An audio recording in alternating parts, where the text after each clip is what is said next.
வணக்கம். விரிந்த பார்வையின் இன்றைய காலை நேர செய்திகள். வாசிப்பவர் சூர்யா தேவி. தமிழக வீட்டு வசதி வாரிய வீட்டை ஒதுக்கியதில் முறைகேடு செய்த வழக்கில் திமுக அமைச்சர் பெரியசாமியை விடுவித்த சிறப்பு நீதிமன்றத்தின் தீர்ப்பை சென்னை உயர்நீதிமன்ற நீதிபதி ஆனந்த் வெங்கடேஷ் ரத்து செய்து உத்தரவிட்டார்.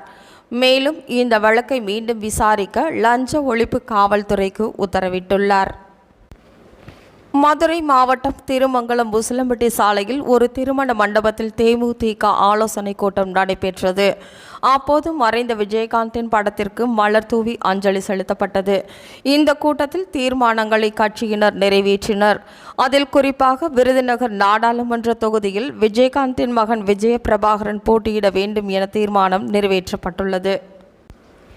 யூடியூப் சேனலில் மத உணர்வை தூண்டியதாக தொடரப்பட்ட வழக்கில் பாஜக மாநில தலைவர் அண்ணாமலை மீதான விசாரணைக்கு உச்சநீதிமன்றம் ரயில்வேயில் சுமார் ரூபாய் 41,000 கோடி மதிப்பிலான உள்கட்டமைப்பு திட்டங்களை பிரதமர் நரேந்திர மோடி அவர்கள் அடிக்கல் நாட்டி தொடங்கி வைத்துள்ளார்.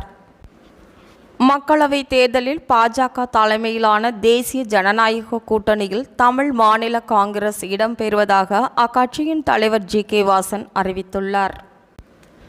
செந்தில் பாலாஜி சிறையில் இருப்பதால் இந்த வாய்ப்பை பயன்படுத்தி கரூர் தொகுதியில் எப்படியாவது ஜெயிக்க வேண்டும் என்று எடப்பாடி பழனிசாமி தீவிரம் காட்டி வரும் நிலையில் கரூர் தொகுதியில் போட்டியிட பிரபல தலைகள் பின்வாங்குவதாக தகவல்கள் வெளியாகி சமீபத்தில் சேலத்தில் உதயநிதி ஸ்டாலின் நடத்திய இளைஞரணி மாநாடு பெரும் பரபரப்பை ஏற்படுத்திய நிலையில் இந்த மாநாட்டை அந்த பகுதி மக்களை மிரட்டிதான் நடத்தினோம் என திமுக நிர்வாகி ஒருவர் உளறிக்கொட்டி இருப்பது பரபரப்பை ஏற்படுத்தியுள்ளது.